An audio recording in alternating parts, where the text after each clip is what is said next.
Now turn to Section 4. Section 4. You will hear part of a careers advice talk on working freelance. First, you have some time to look at questions 31 to 40.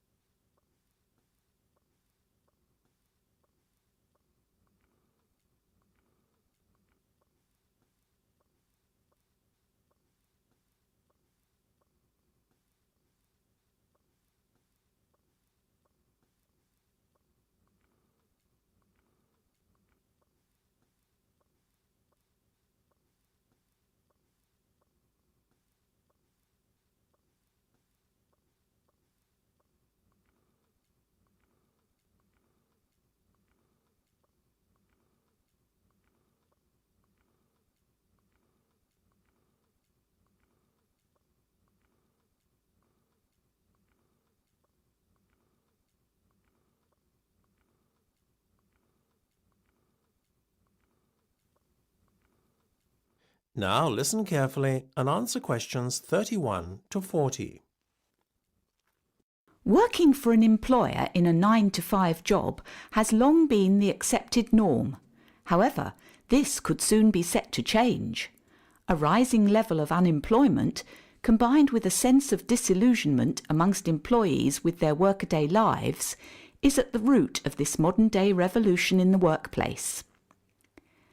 Now, there is a growing trend amongst people of all ages and from all walks of life to opt for freelance work rather than working for an employer. It sounds a risky option and a potentially stressful one, but on the whole, the benefits of freelancing seem to vastly outweigh those of working for someone else. In fact, recent research has shown that those who quit their jobs to work for themselves are the country's happiest and most productive workers. A study conducted by Dr. Jonathan Sapsed from Brighton University's Business School, in conjunction with the Arts and Humanities Research Council, looked at a total of 304 freelancers who were pursuing a range of professions in southern England. They found that, far from struggling to get by, many were not only doing well, but excelling in their new professions. So, what are the advantages of freelancing? Well, there are many. One of the most obvious benefits is not having to be answerable to a boss and having to face criticism or unfair demands. In addition, not being based in an office or shared workplace with competitive or difficult colleagues is another bonus. But what is probably the most attractive pull of working freelance is the freedom to determine your own work schedule. You are no longer at the mercy of a timetable dictated to you by your employer. If you have family commitments, these can easily be fitted around your working hours. Furthermore, if you have an off day one day, it's easy to make up time another day without having to face your employer's wrath when you are being less productive than usual. Those who work in creative and digital industries stand to benefit most from working freelance. In these fields, workers are at liberty to choose their ideal working location, as they are not restricted to working in a set place. It really is an ideal lifestyle that many would aspire to if they were more aware of the options available to them. Lastly, to add to an already convincing list of benefits from doing freelance work, there is the financial reward. Freelancers typically work a 38-hour week and earn a median wage of £43,000, well above the national average of £25,000, and are happier than other workers. It seems that people are now catching on to the myriad benefits that come with working as a freelancer. Currently, there are about 31 million people in work in Britain, and already 4.6 million are self-employed, thereby displaying the vitality of the freelance economy. In fact, So popular is freelancing becoming that it has even been suggested that the government needs to devise a new tax and other policies to support freelancers. Freelancing would seem to be the future of employment and the way forward. It is certainly well worth considering freelancing if you are doubtful about committing to working in a structured environment and would like more freedom and autonomy in your work.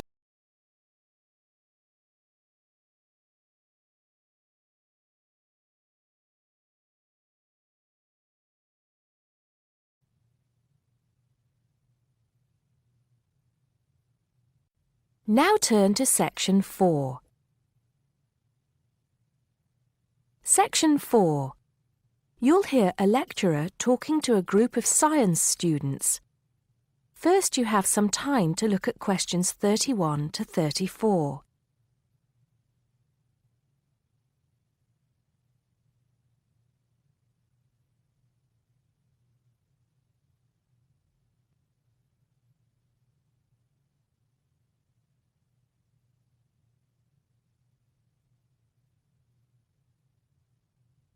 Now listen carefully and answer questions 31 to 34. Good morning, ladies and gentlemen, and welcome to the science faculty. As you may know, my field of study is neurobiology, so you may be wondering what I have to say to those of you who are studying physics or chemistry or geology, even those of you who intend to become doctors. In fact, what I have to say is aimed especially at those who wish to enter the medical profession, though the main point applies to all of you. And what is my main point? Basically, it is that you shouldn't get stuck in too narrow a specialization. What I mean is, too often doctors and scientists become experts on one small aspect of their subject and neglect the rest. Perhaps you have heard the joke about a doctor being introduced to another doctor as an expert on the nose. "Oh, yes," said the other doctor. "Which nostril?" I know that more and more it is necessary to specialize, because when you finish your studies, you have to find a place in the job market. But I do believe that it is damaging both to you personally and to the profession. You may be surprised to know how many physicians in the past were men of wide culture. Many were interested in the humanities, from the arts to literature to philosophy. A surprising number of them, from Rabelais to William Carlos Williams, became poets, novelists, and playwrights.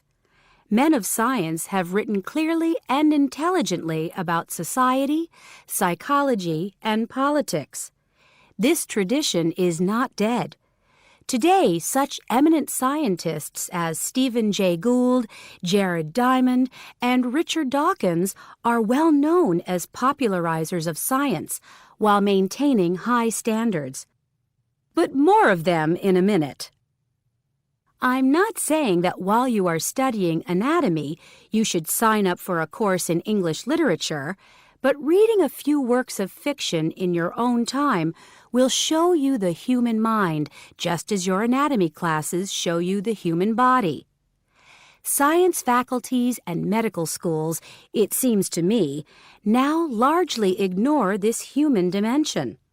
Furthermore, the study of medicine, and psychology for that matter, is largely about what has gone wrong with the body and the mind. That is, it mostly deals with the abnormal. Before you hear the rest of the talk, you have some time to look at questions 35 to 40.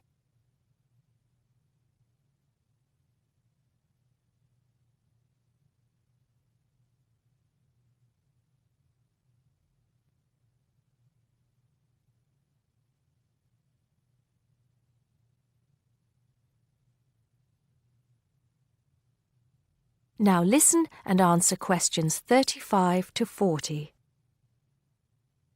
So, to try and correct this situation, if only in a small way, I have come up with some extra reading for you to do. Don't worry, I wouldn't have chosen them if I didn't think they were enjoyable as well as interesting.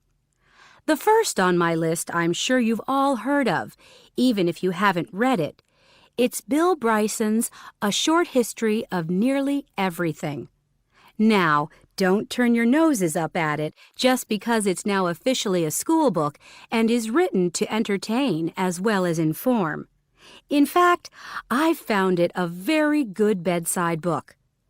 Next come a couple of the writers I mentioned earlier. Any collection of essays by Stephen Jay Gould is worth reading. He writes clearly in a language non-scientists can easily understand. In fact, a lot of his essays are responses to questions about science from the general public. He's also entertaining on the subject of baseball. Perhaps you should start with Gould's Wonderful Life. He writes brilliantly about natural history and shows how much imagination and excitement there is in scientific discovery. Then there's Jared Diamond's The Rise and Fall of the Third Chimpanzee, which shows us how close we are to the apes and forces us to look at some of the darker aspects of human nature. After reading it, you won't forget your animal ancestry. But don't let that put you off. It's very readable. You're probably saying to yourselves, just a minute, these are all science books. What about the fiction? I'll come to those in a later lecture. At the moment, I'm just trying to get you to read away from your chosen field of study. However, I will recommend one work of fiction now, though it might come as a bit of a surprise. If it does, it means you haven't read it. The book is The Water Babies by Charles Kingsley. I can see I have surprised you.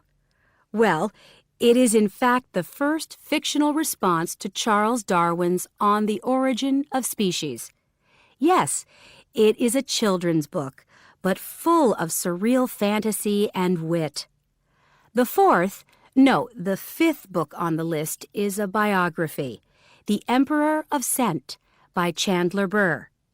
To my mind, it's not particularly well written, but it is a fascinating story.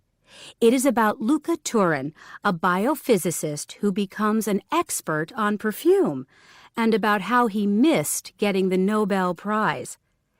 If any of you are thinking of a career in scientific research, this book might make you think again.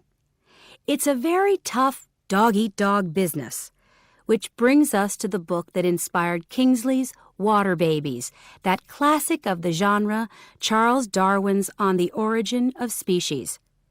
If you haven't read it already, perhaps you shouldn't be here. If you have, it won't hurt to read it again. Or if you prefer, read his The Voyage of the Beagle, which as well as being of interest to any natural historian or anyone interested in scientific method, also makes a great travel book. Well, I think that's enough to be going on with, and I can see that it's time to finish up. So please bear in mind, throughout whatever course you are studying, not to neglect other aspects of your wider, non-academic.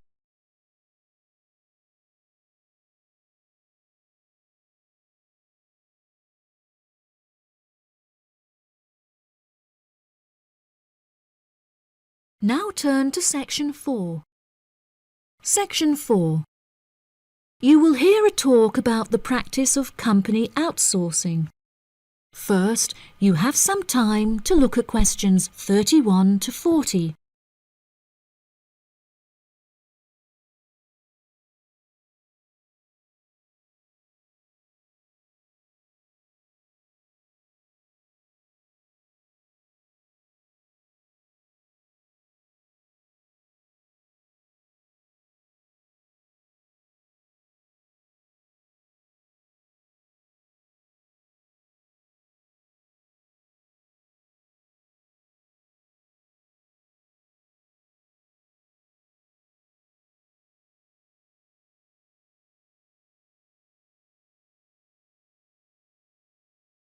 Now listen carefully and answer questions 31 to 40.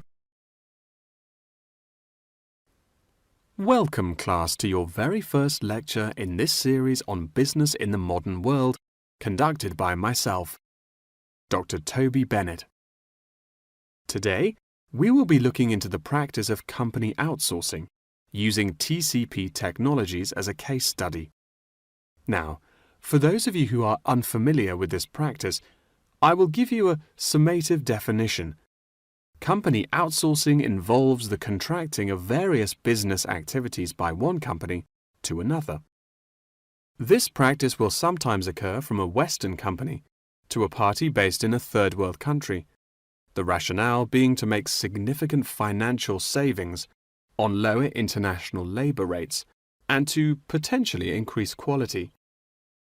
Now, our case study for today is TCP Technologies, a party located in India that receives outsourced tasks from Western companies. The manager of TCP Technologies is a man called Manjeet Khanna, who has personally developed a series of aims and philosophies by which the company is expected to operate. He claims that the most important of these philosophies is to create a workplace where each individual member has the opportunity to contribute their opinion to the operations of the company. That is to say that he found it important to develop a democratic environment. As a means of ensuring quality from every individual at TCP Technologies, a grading system has been developed that encourages an ethos of hard work and recognizes accomplishment. This grading of individuals is based upon a series of factors such as turnover, hours worked, and efficiency. Every month, Khanna publishes the grades on an internal website, where staff can access not only their own grades, but also compare it to others. A spirit of playful competitiveness has developed through this method, which has resulted in increased efficiency and turnover across the company.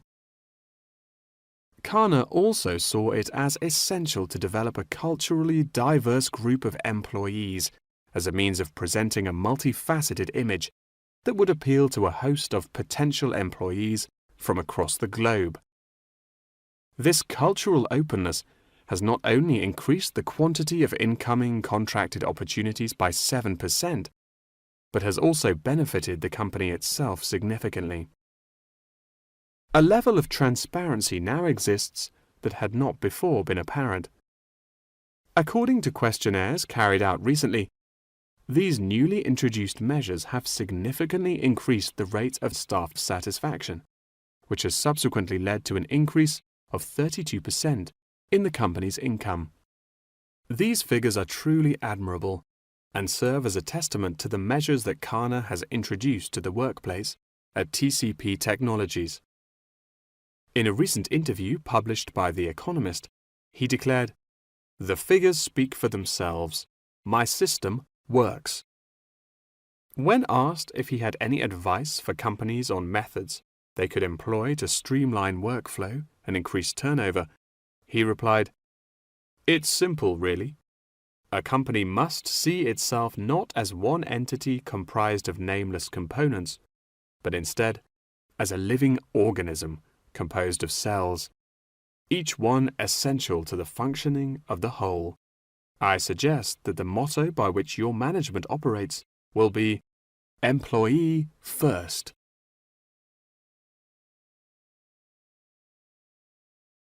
Many benefits have been reaped from the aforementioned changes in management style, such as a significant decrease in staff turnover. This improvement alone has solved many problems that had before stunted the growth of the company. A lot of these improvements came from the realization that the solution does not have to be produced internally, but can come from any other company. The grading system also immeasurably enhanced the dynamics of the company. The fact that this measuring system is solely produced for staff members and inaccessible by management means that it cannot be used as a judging criterion for promotion. It has proven itself a relaxed and informal means of stimulating workflow. When asked about specific features of his managing style, Kana mentioned that it is important for him to respond personally to any complaints filed by staff members. Having found the existing complaints process slow and ineffective, he introduced a new online system that created a direct line of communication between Kana and all employees of the company.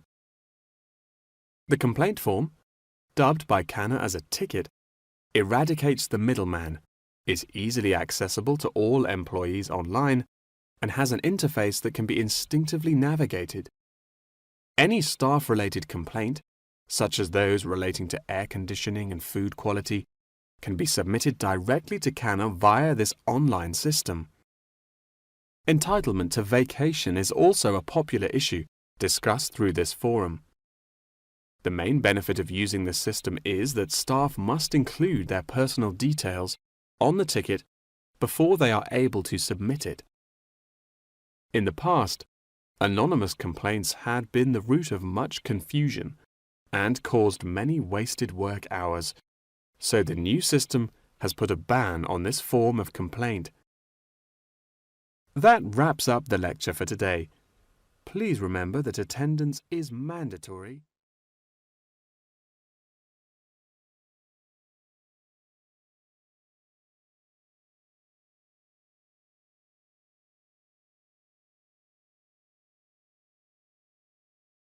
Section 4. You will hear a lecture about the Great Barrier Reef. First, you have some time to look at questions 31 to 33.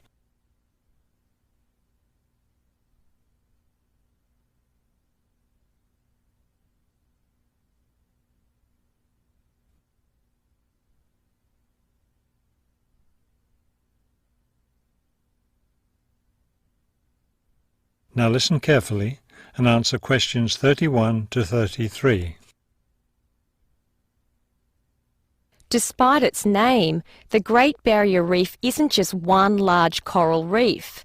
Rather, it's a system of coral reefs that stretches along the east coast of Australia, covering an area of around 300,000 square kilometres. The Great Barrier Reef is composed of approximately 3,000 individual reefs, which range in size from 1 hectare to more than 10,000 hectares each. In addition, around 600 islands are scattered throughout the area, particularly at the northern and southern ends. The reefs themselves are composed of over 400 different kinds of coral, the largest variety of corals found anywhere in the world.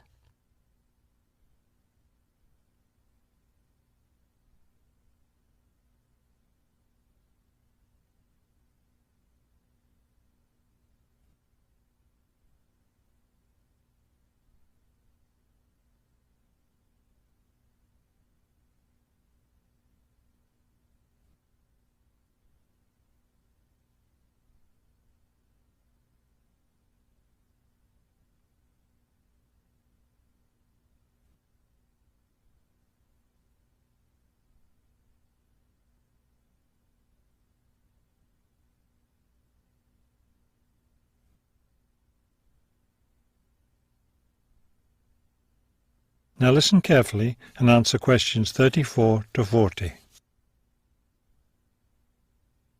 Thousands of species of sea animals live in and around the reefs. Altogether, approximately 1,500 species of fish inhabit the reef area, including a number of different kinds of sharks. One of the more interesting mollusks to be found in the reefs is the giant clam. This huge shellfish can live for more than 100 years and can weigh as much as 200 kilos. Sea mammals abound in the area, which serves as a breeding ground for certain types of whales, many of which are endangered. Over 200 species of sea and shore birds feed, roost or nest among the reefs and islands. Many types of reptiles can also be found living among and near the reefs. Saltwater crocodiles, for example, inhabit the marshes along coastal areas. Amphibians include at least 7 species of frogs inhabiting the islands of the reef. Unfortunately, this wondrous area of the world is threatened by climate change. Rising sea temperatures have led to an effect called coral bleaching, that is, large numbers of corals dying off, especially in the shallower areas of the reef. The Great Barrier Reef Marine Park Authority is attempting to find effective ways to deal with this issue that threatens the reef. One proposed solution involves shading the reef in certain areas to help keep the surrounding water temperatures down. That is the end of section 4. You now have half a minute to check your answers.